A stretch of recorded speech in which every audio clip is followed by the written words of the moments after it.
Hello everyone, আসসালামু আলাইকুম। cPanel Bangla tutorial সিরিজের আজকের এই পর্বে আমরা সফটাকুলাস নিয়ে আলোচনা করব। সফটাকুলাসটা আসলে কি? সফটাকুলাসটা হচ্ছে একটা বহুল প্রচলিত, বহুল ব্যবহৃত একটা টুলস, যেটা ইউজ করে ওয়ান ক্লিকের মাধ্যমে প্রায় সব ধরনের অ্যাপ্লিকেশন ইনস্টল করে ফেলানো যায়। সো আজকে আমরা সফটাকুলাস ইনস্টল করে একটা বহুল জনপ্রিয় সিএমএস ওয়ার্ডপ্রেস এটা ইনস্টল করব। সো চলুন শুরু করা যাক। আমি এখানে সফটাকুলাস লিখে সার্চ করতেছি এবং সফটাকুলাস লিখে সার্চ করার পরে আমি এখানে একটা অপশন পেয়েছি, সেটা হচ্ছে সফটাকুলাস অ্যাপস ইনস্টলার। সো এই যে সফটাকুলাস অ্যাপস ইনস্টলার অপশনটা আছে, এটাতে আমি ক্লিক করলাম। ক্লিক করে পাশের ট্যাবে ওপেন করলাম এবং পাশের ট্যাবে ওপেন করার পরে এখানে দেখুন ওয়ার্ডপ্রেস, জুমলা, আরও অনেক ধরনের সিএমএস, তারপরে ফ্রেমওয়ার্ক ইত্যাদি দেখাচ্ছে। সো এখানে লারাভেলও আছে। সো আমরা যেহেতু আজকে ওয়ার্ডপ্রেসটা ইনস্টল করব, এর জন্য ইনস্টলে ক্লিক করলাম। ইনস্টলে ক্লিক করার পরে এখানে যেটা দেখাচ্ছে, একটা প্রোটোকল চুজ করতে বলছে। আপনার যদি এসএসএল সার্টিফিকেট থাকে তাহলে HTTPS এটা সিলেক্ট করবেন। আপনার যদি ডোমেনে এসএসএল সার্টিফিকেট না থাকে সেক্ষেত্রে HTTP সিলেক্ট করবেন। আর কিভাবে life time free SSL certificate পেতে হয় এটার উপরে আমার চ্যানেলে ভিডিও দেওয়া আছে, আপনি চাইলে দেখে নিতে পারেন এবং এই প্লেলিস্টও আমি সেটা অ্যাড করে দিব। সো এখান থেকে যেহেতু আমরা যেই ডোমেনটাতে ইনস্টল করতে যাচ্ছি ওটাতে এসএসএল সার্টিফিকেট না থাকারই কথা, এই জন্য আমি HTTPটা সিলেক্ট করলাম এবং এরপরে আমি এখান থেকে এই যে sap.sorobhuj.com এটা সিলেক্ট করলাম। সিলেক্ট করার পরে এখানে ডিরেক্টরি দেখাচ্ছে। ডিরেক্টরি সম্পর্কে আমরা পরবর্তীতে আরও বিস্তারিত জানবো। এখানে ডিরেক্টরি যা আছে আমি কোনো কিছু না দিয়ে ফাঁকা রাখলাম এবং বাই ডিফল্টভাবে সে একটা ডিরেক্টরি নিয়ে নিবে। এবং ওয়ার্ডপ্রেসের কোন ভার্সনটা ইনস্টল করতে যাচ্ছি এটা এখান থেকে সিলেক্ট করে দিতে হবে। তারপর এখানে সাইট নেম, সাইটের ডিসক্রিপশন ইত্যাদি বিষয়গুলো দিতে হবে এবং এখানে সাইটের যে ইউজার নেমটা আছে অর্থাৎ লগ ইন ইউজার নেম, সেটা এখানে অ্যাডমিন আছে, আমি অ্যাডমিনই রাখলাম এবং পাসওয়ার্ডের জায়গায় আমি একটা পাসওয়ার্ড দিয়ে দিচ্ছি।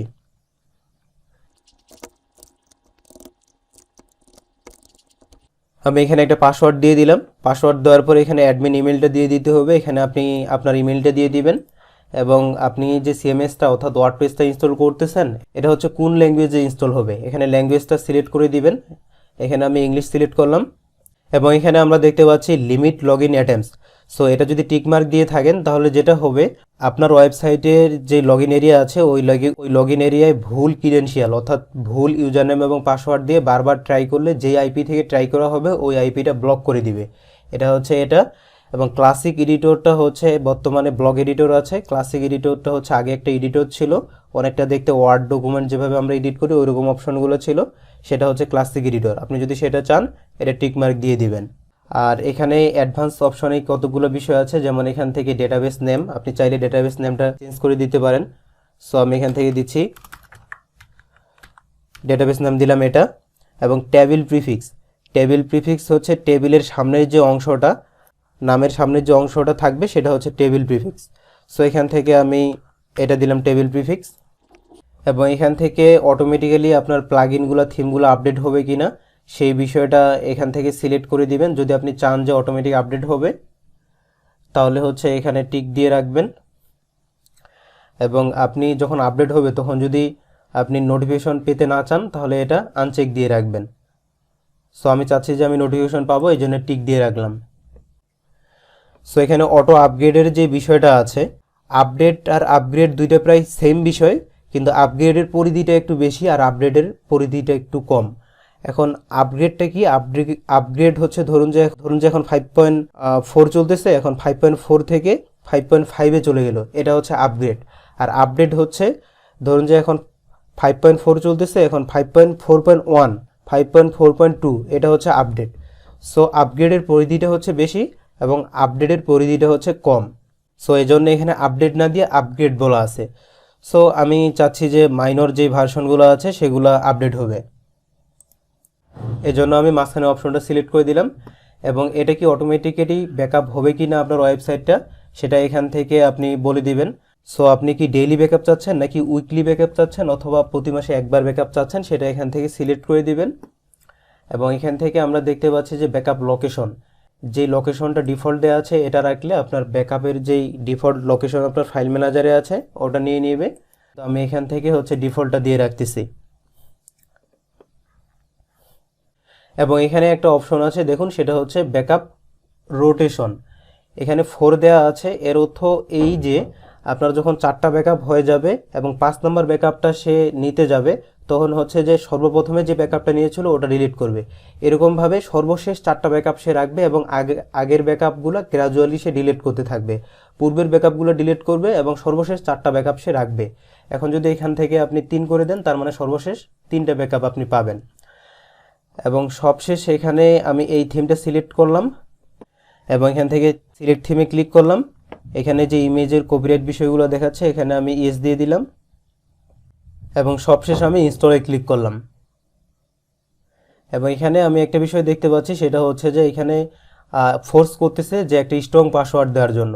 সো আমরা চলুন আরেকটু স্ট্রং পাসওয়ার্ড দিয়ে আসি। দেখুন এখন দেখাচ্ছে স্ট্রং 100 সো এটা এখন ওদের কাছে স্ট্রং মনে হচ্ছে। সো এখান থেকে আমি আবার ইনস্টলে ক্লিক করলাম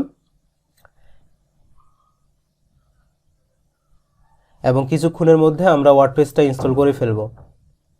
আচ্ছা, এখানে দেখাচ্ছে যে অলরেডি আমরা যেই লোকেশনে একটা ওয়ার্ডপ্রেস ইনস্টল করতে যাচ্ছি, সেই লোকেশনে অলরেডি একটা ওয়ার্ডপ্রেস ইনস্টল করা আছে, এই কারণে এটা এখানে দেখাচ্ছে। সো এখানে ওয়ার্ডপ্রেস ইনস্টল করা না থাকলেও .htxs একটা ফাইল আছে, যে ফাইলের কারণে এখানে ইনস্টল নিচ্ছে না। আসলে আমরা দেখে আসি যে এখানে কি শুধু এই যে .htxsটাই আছে নাকি একটা ওয়ার্ডপ্রেস অলরেডি ইনস্টল করা আছে। সো এটা চেক করার জন্য আমরা এখানে যে এইটার যে রুট ডিরেক্টরিটা আছে, এই রুট ডিরেক্টরিটাতে যাব এবং রুট ডিরেক্টরিটাতে যাওয়ার জন্য আমি এখানে লগ ইন করে রেখেছি। এখান থেকে আমি ফাইল ম্যানেজারে ক্লিক করব। সো ফাইল ম্যানেজারে লিখে সার্চ করার পরে এখানে ফাইল ম্যানেজার চলে এসছে।